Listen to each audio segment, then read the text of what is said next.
மீனாட்சி மீனாட்சி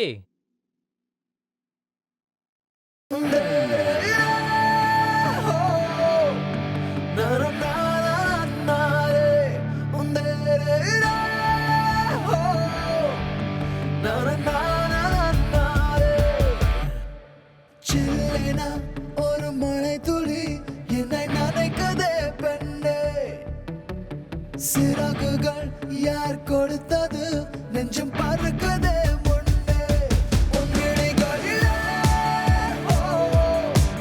நான் வாழ்கிறேன் பெண்ணே, உன் கனவுகளாய்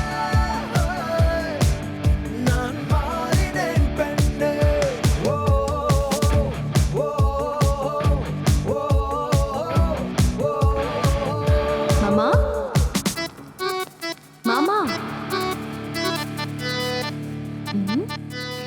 மாமா மீனாட்சி என்னாச்சு? ஒரு நொடியில நான் என்னையே மறந்துட்டேன்.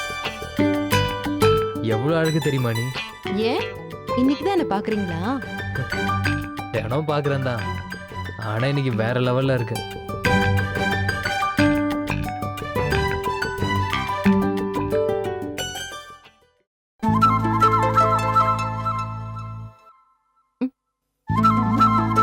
என்ன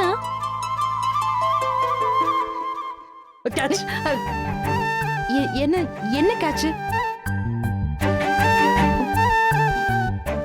என்னது இது?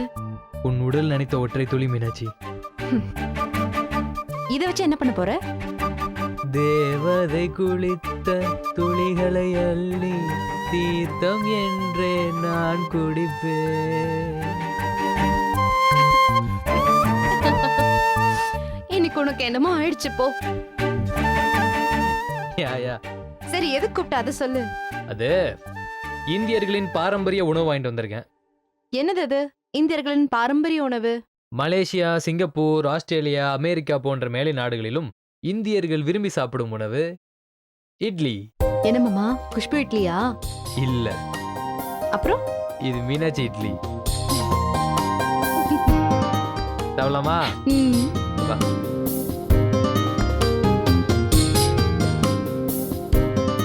ஓகே. ம். கலையரசி, டிஃபன் ரெடி, சாப்பிடவாமா? இது என் வருமானத்துல வாங்கின டைனிங் டேபிள்.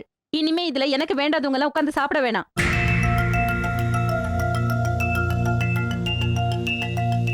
நீ ஒன்றும் கவலைப்படாத மீனாட்சி. நம்ம மாயன் என்ன சொல்லியிருக்காரு தெரியுமா? ம். பூமி தாய் தான் நிரந்தரம், மற்றதெல்லாம் டெம்பரரி. அதனால நம்ம தரையில உட்காந்து சாப்பிடலாம் மீனாட்சி. வா. வா, இப்படி உட்காந்துக்கலாம்.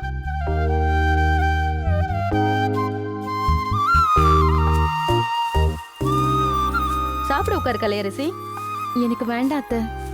அட உட்காருமா, உட்காருன்னு சொல்றேன்ல.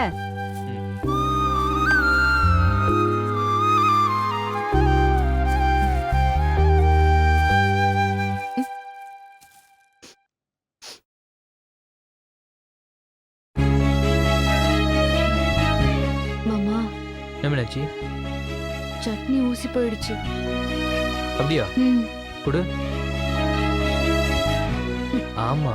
கலையரசி, அத்தை, இந்தா தேங்காய் சட்னி, புதினா சட்னி, தக்காளி சட்னி, மிளகாய் சட்னின்னு எல்லாமே இருக்கு. நீ எது வேணும்னாலும் போட்டு சாப்பிடு. சரிங்க அத்தை. அது ஒண்ணும் இல்லை மீனாட்சி, அதிகாலையிலே அரைச்சிட்டாங்க போல, அதான் சீக்கிரமே கெட்டு போயிருச்சு. ம். அது விடு, இட்லிக்கு சட்னியோட சாம்பார் தான் செம்மையா இருக்கும். நம்ம சாம்பார் ஷேர் பண்ணி சாப்பிட்டுக்கலாம். ம். எடு.